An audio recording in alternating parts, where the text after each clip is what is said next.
Welcome again to Dialogues with Creators.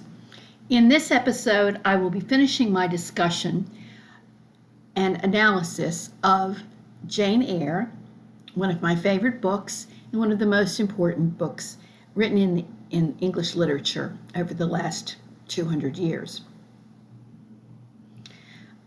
I hope you enjoy this discussion, share it with others, and if you are so led, to leave me a review, I guess you would call it, on Apple or Spotify. I hope you'll forgive me if I clear my throat a few times. There seems to be something in the air that's bothering me. So let's go. I stopped last time with this particular sentence or two, and we'll pick up from there. Rochester and Jane are to be married, but already things about the manor house, Thornfield Hall, have gotten weird, and they're only going to get weirder. So we need to step back to about a month before the engagement, such as it is, to set the scene.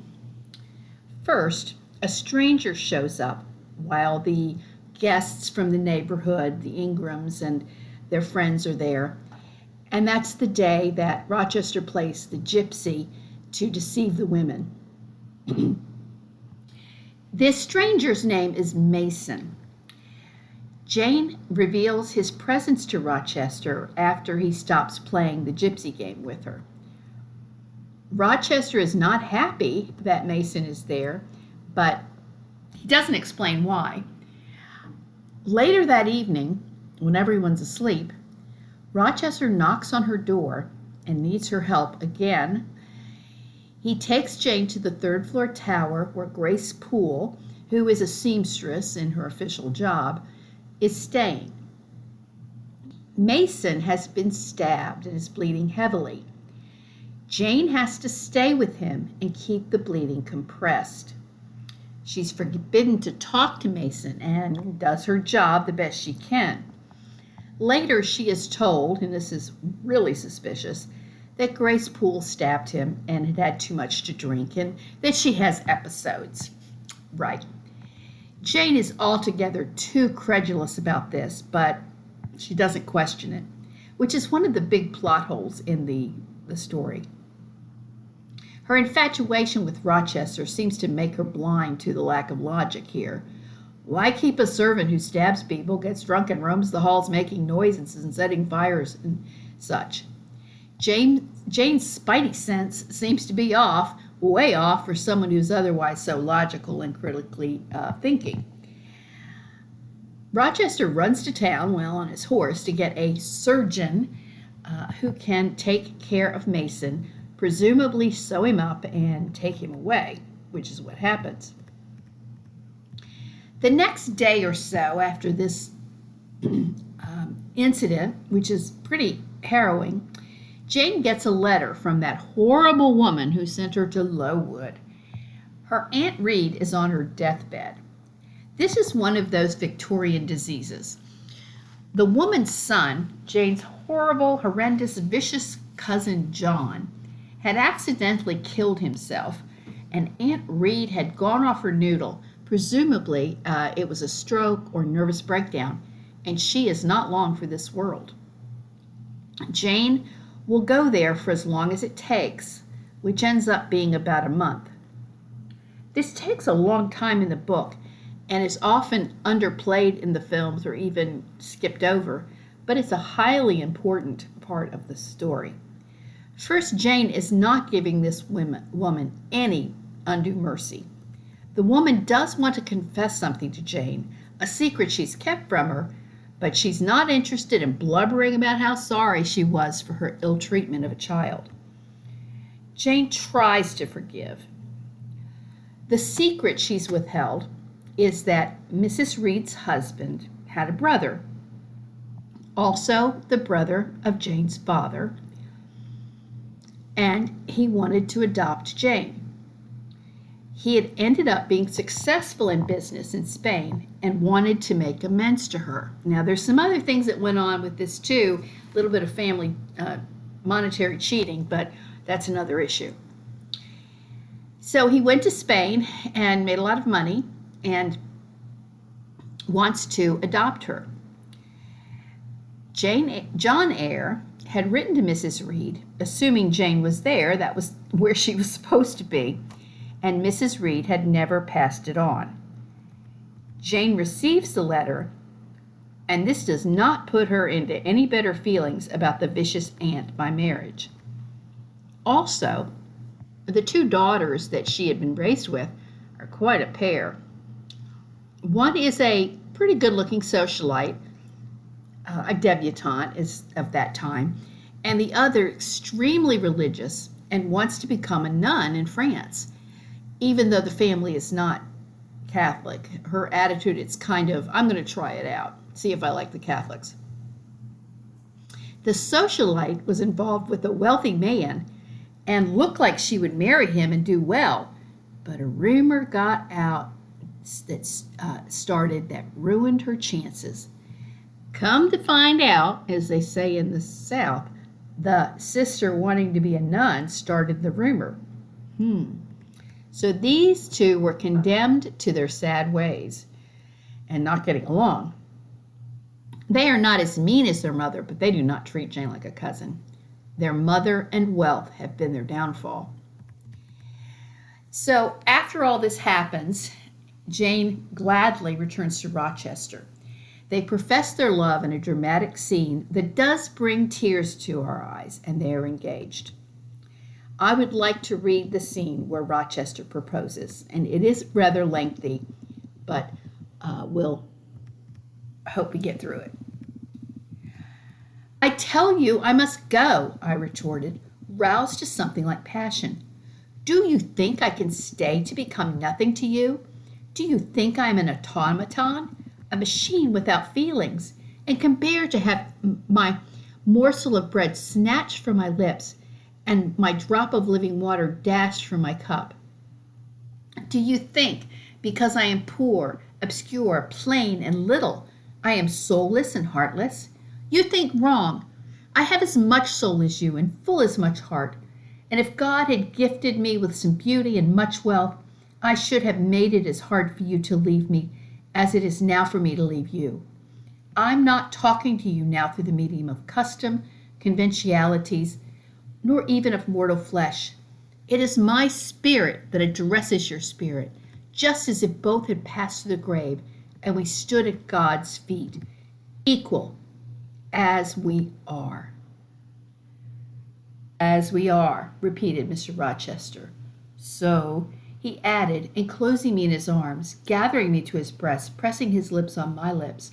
So, Jane. Yes, sir, I rejoined, and yet not so, for you're a married man, or as good as a married man, and wed to one inferior to you, to one with whom you have no sympathy, whom I do not believe you truly love, for I have seen and heard you sneer at her. I would scorn such a union. Therefore I am better than you. Let me go. Where, Jane? To Ireland? Yes, to Ireland. I've spoken my mind and can go anywhere now. Jane, be still. Don't struggle so like a wild, frantic bird that is rending its own plumage in its desperation.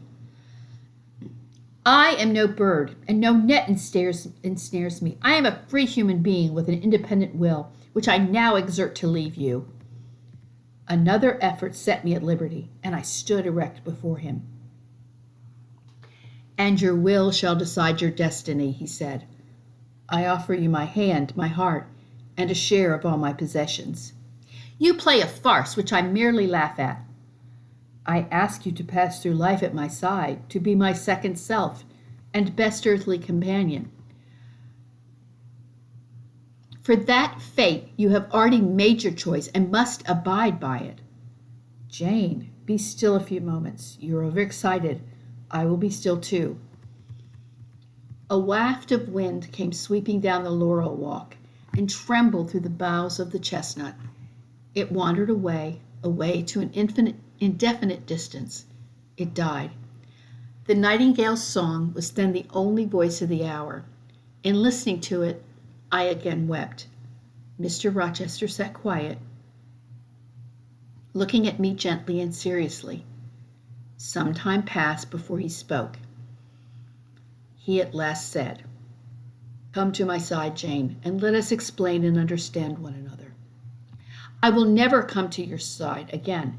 I am torn away now and cannot return." "But Jane, I summon you as my wife. It is you only I intend to marry." I was silent. I thought he mocked me. "Come, Jane, come hither. Your bride stands between us." He rose and with a stride reached me. "My bride is here," he said, again drawing me to him, "because my equal is here in my likeness. Jane, will you marry me?" Still I did not answer, and still I writhed myself from his grasp, for I was still incredulous. "Do you doubt me, Jane?" "Entirely. You have no faith in me?" "Not a whit." "Am I a liar in your eyes?" he asked patiently. "Little skeptic, you shall be convinced. What love have I for Miss Ingram?" "None, and that you know." "What love has she for me?" "None, as I have taken pains to prove.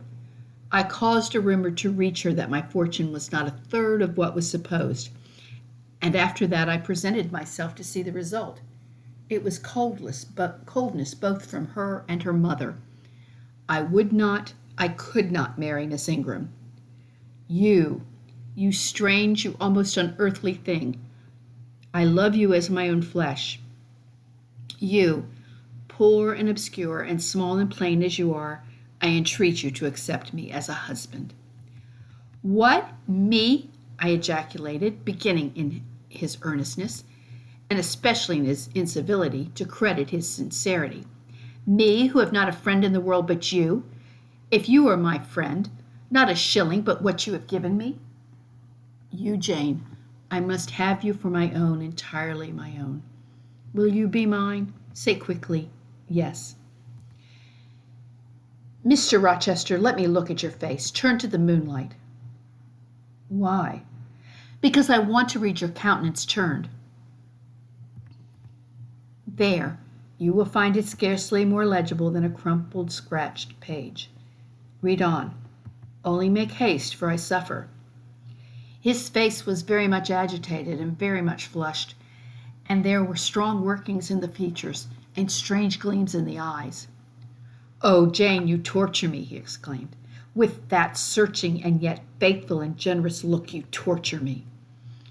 "How can I do that? If you are true and you offer real, my only feelings to you must be gratitude and devotion. They cannot torture." "Gratitude," he ejaculated, and added wildly, "Jane, accept me quickly. Say, Edward, give me my name. Edward, I will marry you." "Are you in earnest? Do you truly love me? Do you sincerely wish me to be your wife?" "I do, and if an oath is necessary to satisfy you, I swear it." "Then, sir, I will marry you." "Edward, my little wife." "Dear Edward, come to me entirely now," said he, and added in his deepest tone, speaking in my ear as his cheek was laid on mine, "Make my happiness, I will make yours." "God pardon me," he subjoined ere long, "and man meddle not with me. I have her, and will hold her." "There's no one to meddle, sir. I have no kindred to interfere." "No, that is the best of it," he said. And if I had loved him less, I should have thought his accent and look of exultation savage. But sitting by him, roused from the nightmare of parting, called to the paradise of union, I thought only of the bliss given me to drink in so abundant a flow. Again and again he said, "Are you happy, Jane?" And again I answered, "Yes," after which he murmured, "It will atone, it will atone." Have I not found her friendless and cold and comfortless? Will I not guard and cherish and solace her? Is there not love in my heart and constancy in my resolve? It will expiate at God's tribunal. I know my Maker sanctions what I do. For the world's judgment, I wash my hands thereof. For man's opinion, I defy it. So they're engaged, even though Jane doesn't know the truth. She does get weird about the fact that he's got money. She doesn't seem to get how rich Rochester is, and that it means she has to dress well, she has to wear jewels, she has to travel, and she can't be difficult about it. She also doesn't want to step out with him before marriage, but continue their way of life to that point and still be the governors. Reading that part, I got annoyed with her, thinking, good grief, live it up, girl. You've been so poor, and now you got it all. Your life has been so hard. Her rigidity, despite her passion for Rochester, is frustrating, and that is a thread, a through line in this whole story. He wants to lavish her with good clothes and fun. She wants to stay puritanical. Why? Jane does have a clear Christian belief, but she also insists on being a free soul and an equal with Rochester. It doesn't always seem so, since she is so formal with him and calls him the master, which is very grating to our ears. But excuse me, she is not going to kowtow or bend her principles. And that is probably good character development on Charlotte Bronte's part because of what comes next. It would not make sense, her resolve, unless it had already been determined and set forth in the book. The night before their wedding, which will be a private affair in the parish church set for early morning, Rochester wants to beat it out of town as soon as the I-do's are said and get on a boat to Europe for a long, long time. The night before, someone comes in her room while she sleeps and tears her wedding veil. Well, that would spook me out, like the stabbing and the wild laughing and the bed put on fire. Still, it's treated like another one of good old Grace Poole's episode, and that's why they need to get out of there, right? This is why the book is called a Gothic novel. The morning comes, they go to the church, and when the pastor asks the inevitable question if anyone knows of an impediment to their marriage, of course someone speaks up. It is not, as often shown in the films, Mason, but another man, Briggs, who is a lawyer. But Mason is lurking behind him and in on the procedure.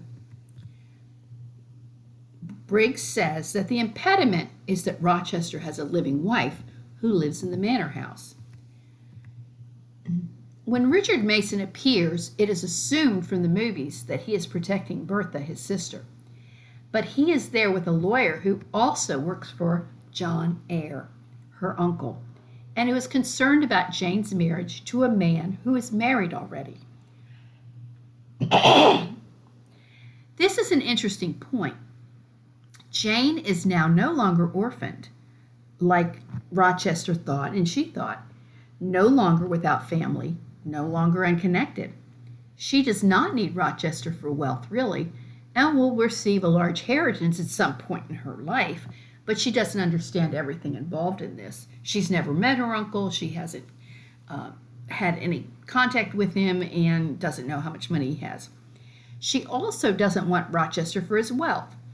And here I'm going to take a little side thing and talk about another great heroine, Lizzie Bennet from Pride and Prejudice, who ironically, satirically confesses that she fell in love fully with Darcy when she saw his estate, Pemberley. It's a pretty funny scene. Jane figures she can take care of herself, an assumption that may not always work out for her. Sort of like, I got this job as a governess, I'll get another one. But it's not that easy. In response to Briggs and Mason, Rochester says yes, he is married, and takes them to show what he is married to. In the room where Jane took care of Mason, Rochester pulls back a tapestry and door where Grace Poole is sitting, watching a being crouched in the corner. It is clad in a white nightdress, is quite tall, and has massive, tangled black hair. The woman attacks Rochester, and he has to fight her off. They leave, and there are long dialogues about what they are going to do after Jane locks herself in her bedroom for most of the day and grieves without tears. She is, of course, deeply betrayed by Rochester. The reader, the first-time reader who doesn't know what's going to happen, feels this deeply. Once she is willing to talk to him, Rochester wants her to move to the south of France and live on an estate he has there. This is, of course, code word for mistress. Even though he says he wants her for her mind and her soul and her free spirit, she knows it won't stay that way and they'll be lovers. This also is overlooked in the films. The scenes after the betrayal and the revelation of Bertha Mason, these are very long and a lot of talk. Rochester confesses to having had other mistresses before, so honestly, why should she expect better? She's learning a lot in a couple of days about her what her husband's really like, or almost husband. But he also tells her how he got roped into the marriage to a madwoman. His older brother and father worked it out. It was an arranged marriage. He barely spoke to her beforehand. She seemed to be beautiful. Rochester didn't know her mother was a drunkard and mad herself and a Creole, meaning she was not white. She was not all white. Of course, a bad sign in itself to people of that period. For modern sensibilities, the whole Bertha Mason subplot is problematic. At one level, I find it embarrassing in such a good novel as this, but there are defenses for it. First, though, why is it a problem? It's racist and chauvinistic, and it's not even overtones, it just is. However, the whole book is anti-Catholic and anti-other than England. There are several references to the purity of England and the fresh, clean English soil and air, and how Adele will be better off in England than in France because of their dirty morals and such. That is incredibly ironic when we know that all the Brontes were poisoned by the water in their town. It also shows a lack of compassion toward mental illness. Although Rochester defends himself about keeping her there because it was better than any asylum available at the time, and that is probably true. The madness supposedly came from genetics, alcohol, and Bertha's rapacious sexuality. That is a theme explored in a book I don't plan to read anytime soon, but if I'm interested, probably should, and that's called The Wide Sargasso Sea. It's an alternate telling of the tale from Bertha's point of view, with Rochester as, of course, a monstrous figure. That book is considered a feminist and post-colonial masterwork and well regarded. I can see why someone felt the story should be told from a different perspective. Bertha is not a real character in Jane Eyre. She's a ghoul, an embodiment of evil, a curse on Rochester, and the cause of Jane's one more experience of Jane's unhappiness. But she's a plot device, not a human person. Rochester refers to her as an animal. Nice guy. In Rochester's telling of their background, Bertha doesn't have a chance. She is a tool of her father to get at Rochester's money. She has no agency. She has lived in the Tower for 15 years at that point, and Rochester's gone most of the time, feeling sorry for himself, trying to find a woman and a good time elsewhere. Or, that is one reading. Charlotte Bronte is more compassionate toward him. She portrays him as a tortured soul because of the deception played on him and the prison, and being in prison, of not being able to have a real life and heirs and happy family life. Supposedly, Jane is so far above other women that he is willing to risk being found out. Although Grace and some of the servants aren't as good keeping secrets as he would like. And there are rumors about what happened to his wife from Jamaica. In Charlotte Bronte's world, Rochester still must suffer for what he has done, allowed to be done to himself, and has done to Jane. After a lot of dialogue and tears, Jane leaves. A couple of days after the failed wedding, she slips out, takes a carriage 36 hours to another part of the country. She misplaces her belonging and spends all the money on the carriage fare. Not really well thought out. She ends up in a place called Whitcross with nothing but the clothes on her back. That is the third act of the book, one often shortened in the films, but I think very central to the novel and what Bronte is doing. Jane, who has been so about control to this point, has lost control and is reduced to wandering and begging the countryside for 3 days.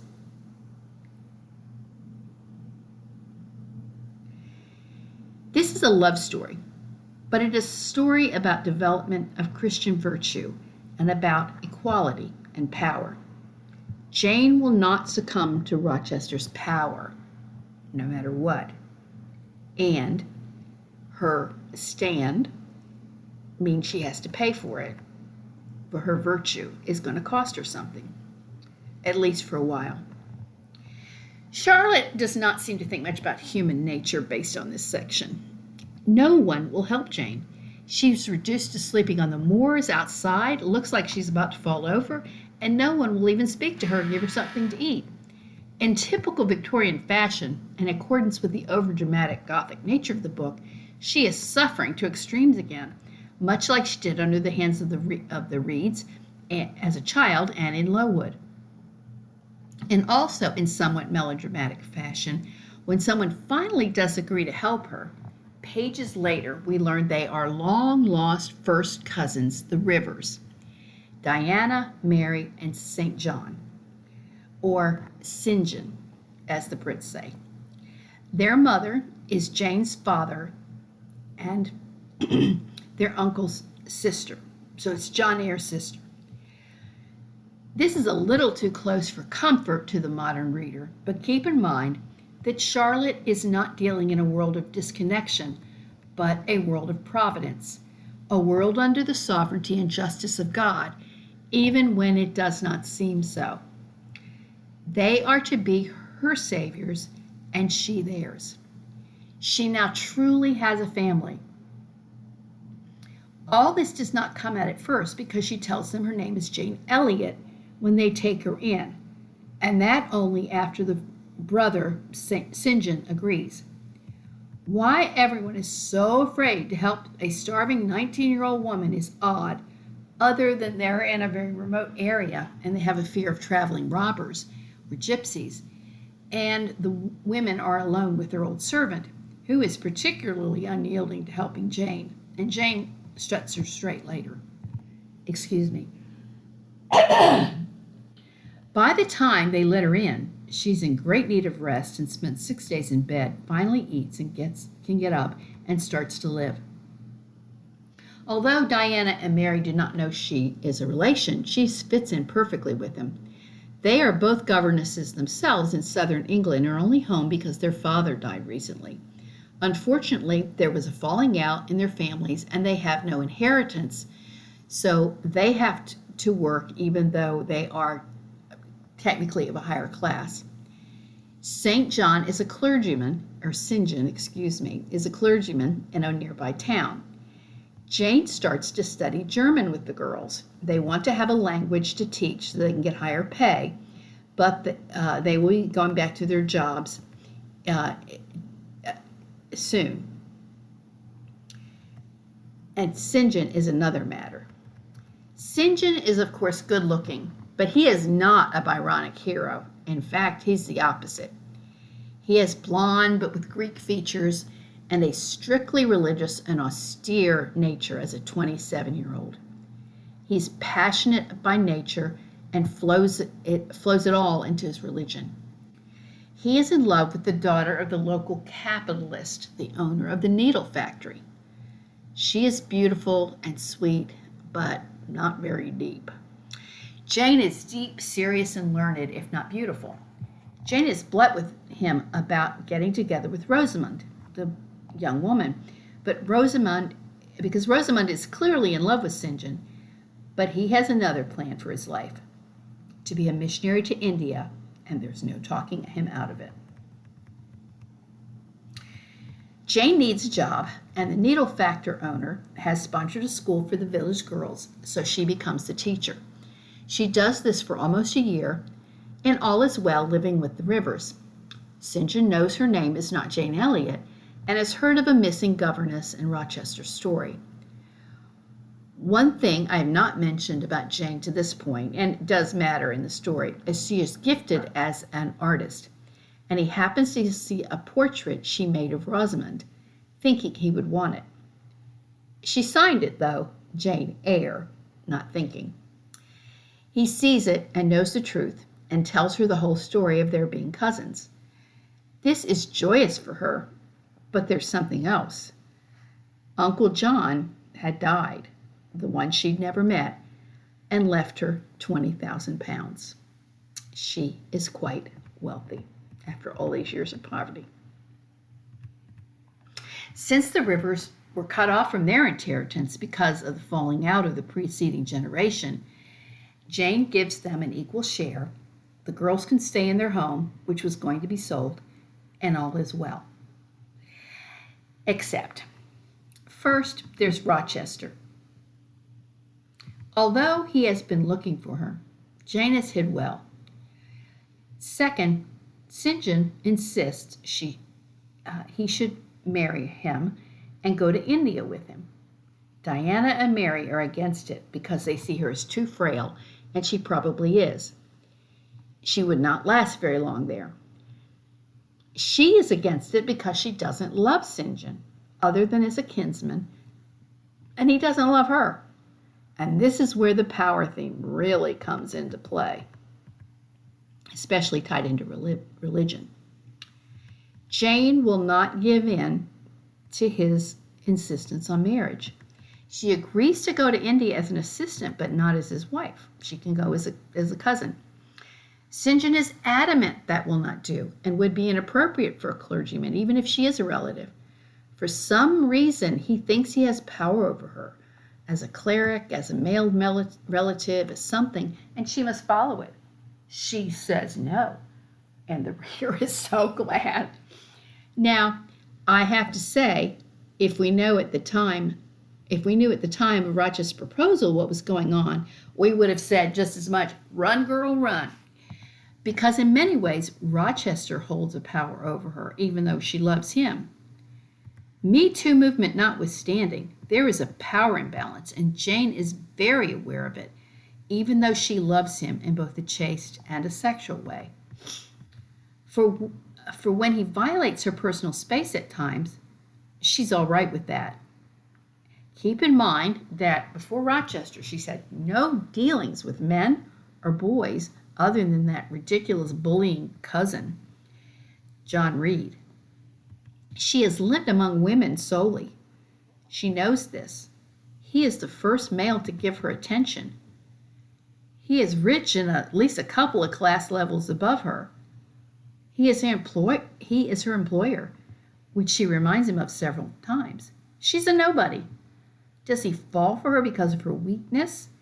And at what level is he taking advantage of her? Also, he's over 35 years old, much older, and he's led a pretty libertine life, although that is only discussed in wide outlines. He denies Adele is his child, although Adele's mother claimed it to be true. Jane really can't know. He is willing to take care of Adele because of his past affair with her mother and because she was abandoned. Her mother, a French opera girl, had been his lover at one time but cheated on him with a lot of men. So he follows the obligations of the higher classes for the lower, what was called noblesse oblige. Rochester is complex. He is not Mr. Darcy, even if he does on occasion act standoffish like him. So I want to here again take another detour to talk about other books. Charlotte's opinion of Pride and Prejudice, published for her life, was not all that favorable.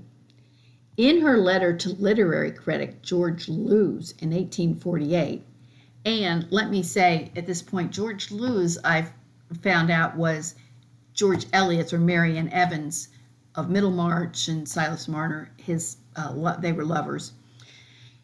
But anyway, Charlotte Bronte wrote to him about Pride and Prejudice. Why do you like Miss Austen so very much? I am puzzled on that point. What induced you to say that you would have rather written Pride and Prejudice or Tom Jones than any of the Waverley novels? I had not seen Pride and Prejudice till I read that sentence of yours, and then I got the book. And what did I find? An accurate daguerreotyped portrait of a commonplace face, a carefully fenced, highly cultivated garden with neat borders and delicate flowers, but no glance of a bright, vivid physiognomy, no open country, no fresh air, no blue hill, no bonny beck. I should hardly like to live with her ladies and gentlemen in their elegant but confined houses. These observations will probably irritate you, but I shall run the risk. End quote. Since Charlotte wrote a great book herself, she gets an opinion maybe some of us are not allowed to have, but I get it. Jane Austen was not interested in scenery, the outdoors, or passionate emotions. I imagine Jane Austen would have had an equally strong opinion of the Gothicness of Jane Eyre and Emily Bronte's Wuthering Heights. You can read Northanger Abbey, which I think is quite funny, but not her best novel. Personally, I think Persuasion is, but that's me. In Northanger Abbey, she pokes fun at the extremes of the Gothic novels with big, scary houses and insane inhabitants.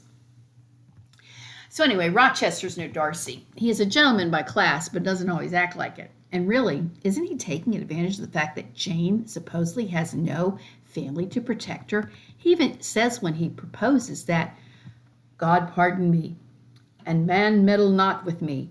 I have her and will hold her. There is no one to meddle, sir. I have no kindred to interfere.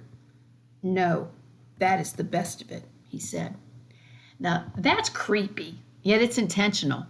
We have to take everything in a work of fiction as intentional from the author, but that doesn't mean the way we take it is the intended meaning. So perhaps he doesn't mean that he knows that he can take advantage of Jane and commit bigamy because no one will interfere. But alas, he does. Despite his flaws, and there are many, Jane loves Rochester, but she will not succumb to him on his terms that are not her terms and against her moral compass. Just like she won't dress like a woman of that class just because he has money. And she won't marry St. John for the same reasons. Her moral compass demands a husband who loves her and lives in equality, and St. John wants to control her. We as readers don't want her to go to India because, like her cousins, we know she wouldn't survive there. And because St. John is cold and harsh, and maybe because there's still hope for Rochester. Okay, if we're reading it the first time, we don't know that. She has grown to accept that Rochester is not in her life. Until, in an intense moment with St. John, she hears a voice calling her. She believes she must follow it and that it is Rochester. St. John leaves for India, and she leaves to find Rochester. It is a long ride back to the village by Thornfield Hall, and when she gets there, she sees that the mansion is burned to the ground. She consults someone in the village to learn what happened, and there is a sly hint from the person she speaks with that Rochester's secret was not that well hidden. But hey, let the rich people be the rich people. As I believe it's in Gatsby, Fitzgerald says the rich people are not like us. Somehow, and this is not believable, Mrs. Fairfax, the housekeeper, didn't know about any of this, the wife in the attic. But after Jane left, she had been sent away, Miss Fairfax had, and retired, so to speak. One night Bertha got loose, etc., and set the mansion afire and jumped from the top floor. Rochester tried to save her and ended up blind and losing one of his hands. He is now living with a couple of servants at a small house he owns on another property. Jane finds him and they are reunited. It is touching because Rochester is humbled and grateful and repentant. He tells her he had cried out to her at the exact moment she heard the voice during her row with St. John. That is like Wuthering Heights. The lovers can hear each other over time and space. By the way, another famous novel that very closely another famous novel that very closely models Jane Eyre and is clearly based on it is Rebecca by Daphne du Maurier. In fact, it's so close, I don't know how she got away with it, but apparently taking the plots and characters of old novels and refurbishing them is perfectly acceptable. Barbara Kingsolver did it in Demon Copperhead, i.e. David Copperfield. Percival Everett did it in James, i.e. Huckleberry Finn. Zadie Smith did it in Beauty, otherwise Howard's End. If you're a good writer, you can get away with it. We give genius and talent a lot of leeway. Think about Woody Allen and Roman Polanski. People still go to their movies, even though they're pedophiles. Anyway, if you haven't read Rebecca, you should, and not go by the movies any more than you would Jane Eyre. The similarities between them are that a poorish young woman falls in love with a rich older man who takes her to his estate in an isolated place. There's a secret there regarding his first wife, who haunts psychologically but not spiritually the mansion, helped by a vampiric, as a word I've recently learned, housekeeper, Mrs. Danvers. She's really creepy. There the similarities end, but there's a big reveal about what really happened to his first wife that is pretty thrilling. The thing about that book is that you can read it as a perfect example of the unreliable, even untruthful narrator, or you can read it just as it's on the surface. The narrator never tells you her name, which is a wonderful but frustrating technique since the whole book's in first person. But back to Jane Eyre. Jane and Rochester, his name is Edward, by the way, reunite in a very long scene that usually gets shortened way too much to about 10 seconds. The film adaptations take out all religion, Christianity, and faith, and character, and that is central to the book and central to the last scene of their reconciliation. The last chapter of Jane Eyre starts, quote, "Reader, I married him," end quote. I like that she talks to the dear reader. The narrator completes her story, how they quietly married one morning, lived together, had their first child, and it is implied others, children, how Rochester regained sight in one eye, and how her cousins found good husbands, and they all lived happily ever after, except St. John. And it is vital to see that the last two paragraphs are about St. John. Why? And I think he deserves a book. Let me read that excerpt from the last, very, very end of the book. Quote, "St. John is unmarried. He never will marry now. Himself has hitherto sufficed to the toil, and the toil draws near its close. His glorious sun hastens to its setting. The last letter I received of him drew from my eyes human tears, and yet filled my heart with divine joy. He anticipated his sure reward, his incorruptible crown. I know that a stranger's hand will write to me next, to say that the good and faithful servant has been called at length into the joy of his Lord.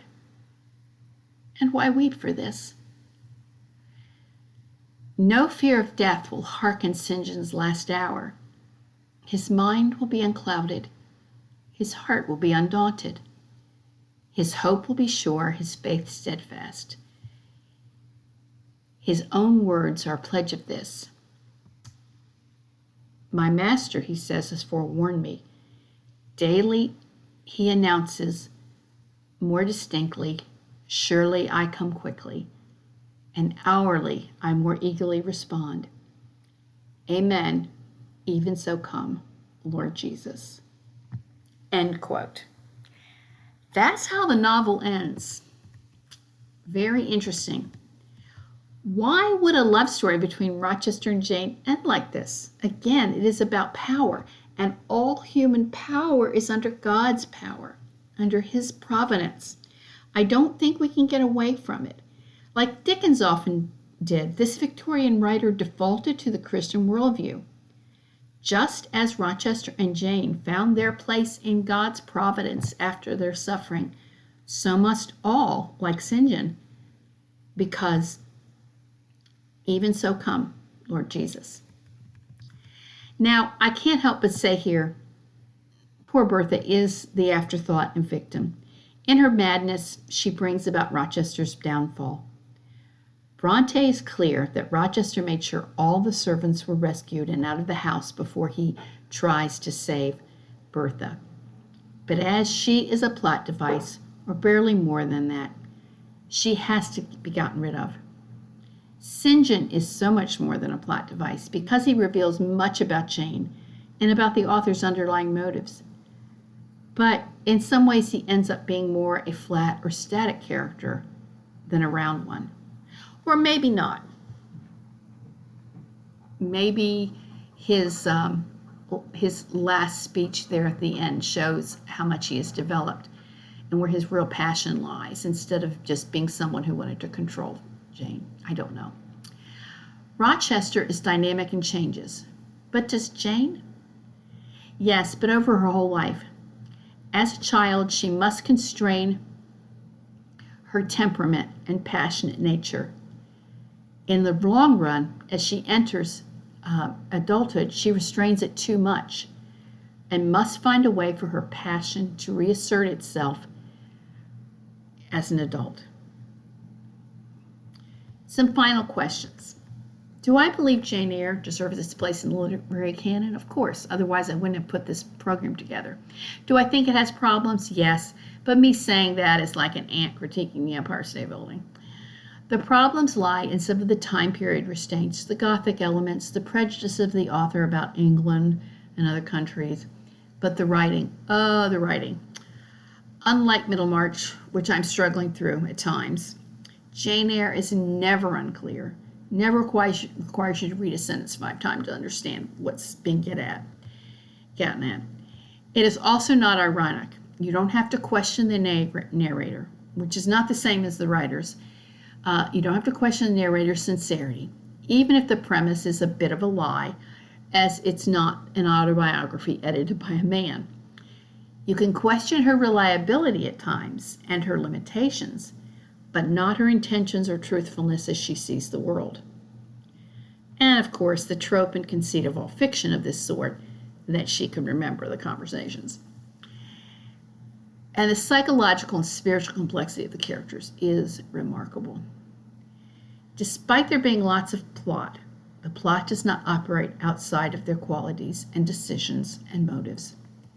Jane is so entirely sympathetic too, and that is what makes the book so endearing.